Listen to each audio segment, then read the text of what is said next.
मस्साजोगचे सरपंच संतोष देशमुख यांच्या हत्या प्रकरणी एक मोठी अपडेट आहे। या प्रकरणातील आरोपींना मकोका लावण्यात आलाय।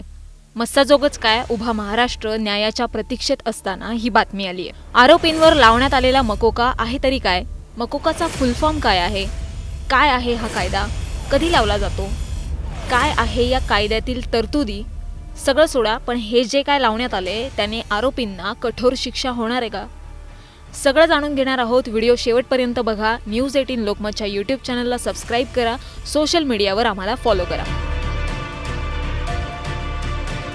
आरोपी सुदर्शन घुले, प्रतीक घुले, सुधीर सांगळे, कृष्णा आंधळे, विष्णू चाटे, सिद्धार्थ सोनवणे, महेश केदार आणि जयराम चाटे यांच्यावर मकोका लावण्यात आलाय। मकोका म्हणजे Maharashtra control of organised crime act. MCOCA कायदा एकापेक्षा जास्त आरोपी टोळी म्हणून गुन्हे करत असतील तेव्हा लावला जातो। या कायद्यात पोलिसांना 180 दिवस दोषारोपपत्र दाखल करण्यासाठी मिळतात। हा कायदा लावल्यानंतर आरोपींना सहजासहजी जामीन मिळत नाही। काय आहे मकोका कायदा? Maharashtra control of organised crime act म्हणजेच मकोका कायदा संघटित गुन्हेगारीवर वचक निर्माण करण्यासाठी 1999 मध्ये आणला गेला। त्यापूर्वी असलेल्या टाडा कायद्याच्या धर्तीवर मकोका हा कायदा आणला गेलाय। हप्ता वसुली, खंडणी वसुली, अपहरण, हत्या, सामूहिक गुन्हेगारी या विरोधात मकोका लावला जातो। संघटित गुन्हेगारी आणि अंडरवर्ल्ड संपवण्यासाठी हा कायदा करण्यात आलाय। हा कायदा लावल्यानंतर अटकपूर्व जामीन मिळत नाही। आता मकोका लागल्यामुळे काय होणार?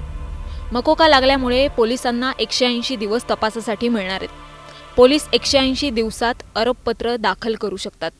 मकोका लावल्याने गुन्हेगाराला लवकर जामीन मिळत नाही। आरोपीचा कबुली जबाब हा पुरावा म्हणून ग्राह्य धरण्यात येतो। मकोका लावण्यासाठीची नेमकी प्रक्रिया काय? हप्ता वसुली, खंडणीसाठी अपहरण, सुपारी देणं, खून, खंडणी, अंमली पदार्थांची तस्करी असे संघटित गुन्हे करणाऱ्या टोळक्यांवर मकोका लावला जातो। मकोका लावण्यासाठी गुन्हेगारांची 2 किंवा अधिक लोकांची टोळी असावी लागते।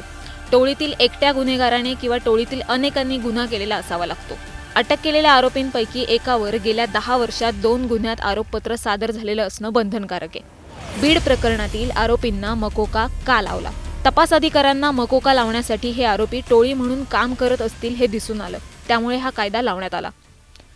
मकोका लावल्याने संतोष देशमुख हत्या प्रकरणातील आरोपींना कठोर शिक्षा होणार आहे का? मकोका लावल्याने आरोपींना मदत करणाऱ्यांवर कारवाई होते। आरोपींची बेकायदेशीर संपत्ती जप्त करण्यात येते, त्यांची बँक खाती जी असतात ती गोठवता येतात। मकोका कायदा कठोर आहे। हा कायदा लावल्यानंतर आरोपींची सहजासहजी सुटका होत नाही। यामध्ये किमान शिक्षा 5 वर्षांची व कमाल जन्मठेपेची शिक्षा आहे। ही संतोष देशमुख हत्या प्रकरणातील आजची सर्वात मोठी अपडेट आहे। या प्रकरणात पुढे काय काय होतं हे पाहणं महत्त्वाचं ठरणार आहे। Bureau report, news 18 Lokmat.